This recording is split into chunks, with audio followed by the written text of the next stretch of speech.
아이에게 부모는 우주와 같다. 아이들에게 부모의 사랑이 없다면 그 마음속 빈자리는 무엇으로도 채울 수 없습니다. 오늘은 구하라 씨 이야기를 드릴까 합니다. 상속을 받을 가능성이 있는 여러분들에게도 중요한 이야기니 끝까지 시청하시는 것을 권유드립니다. 9살 어린 나이에 구하라 씨를 두고 친모는 가출하였습니다. 그리고 약 20여 년간 그 어린 나이의 아기는 엄마를 그리워하며 살았습니다. 매정한 엄마는 구하라 씨가 사망하고 나서야 찾아왔습니다.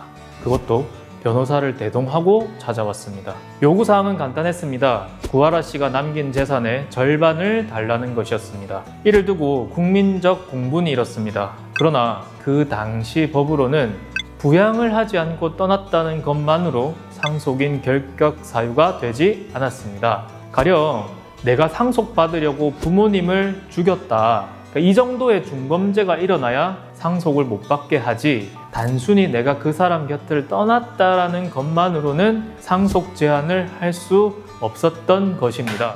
구하라법을 만들라는 국민청원이 일어났습니다. 10만을 가뿐히 돌파했습니다. 당시 여당이 움직였습니다. 법사위에 구하라법이 신속하게 올라갔습니다. 그런데 문턱을 넘지 못했습니다. 이유는 간단합니다. 부양 의무를 게을리했다고 상속을 제한하면 앞으로 상속 분쟁이 엄청나게 증가할 것이다. 그리고 이런 애매한 규정을 넣어도 되겠냐?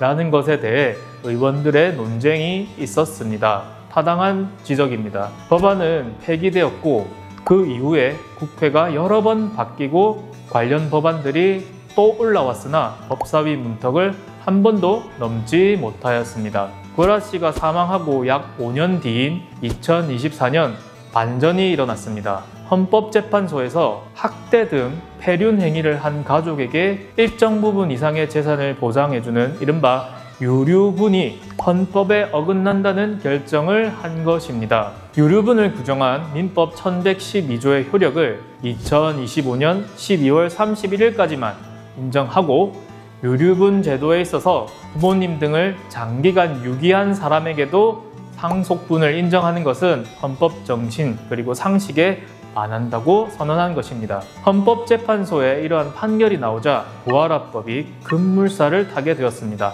위헌 판결 후 약 한 달 만에 구하라법은 그동안 단 한 번도 넘지 못했던 법사위를 통과하였습니다. 그리고 3달 만에 국회 본회의를 통과하면서 구하라법이 만들어지게 되었습니다.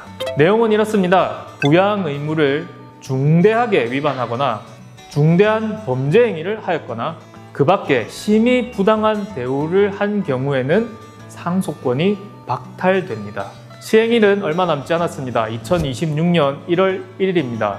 헌법재판소가 위헌 판결을 한 2024년 4월 25일 이후에 사망한 사건에 대해서는 구하라법이 적용됩니다. 즉 2024년 4월 이후 사망자에 대해서는 26년 1월 1일부터는 상속권 상실 청구 소송이 가능해지는 것입니다.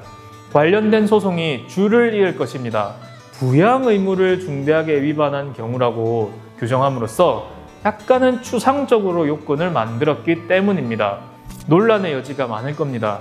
입증 문제도 정말 커질 것입니다. 가족들 여러 명이 담합해서 한 사람을 바보 만들 수도 있습니다.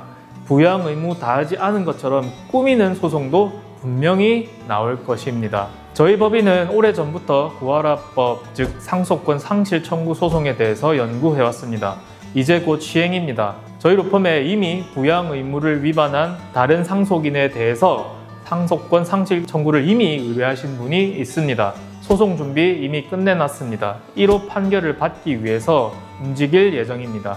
상속권 상실 청구에 대해서 문의사항이 있으시다면 위 번호로 편하게 연락 주시기 바랍니다. 먼저 준비하시는 사람이 소송에서 이길 수 있을 것입니다. 이상 대한변호사협회 가사전문 변호사 정성원 변호사였습니다. 감사합니다.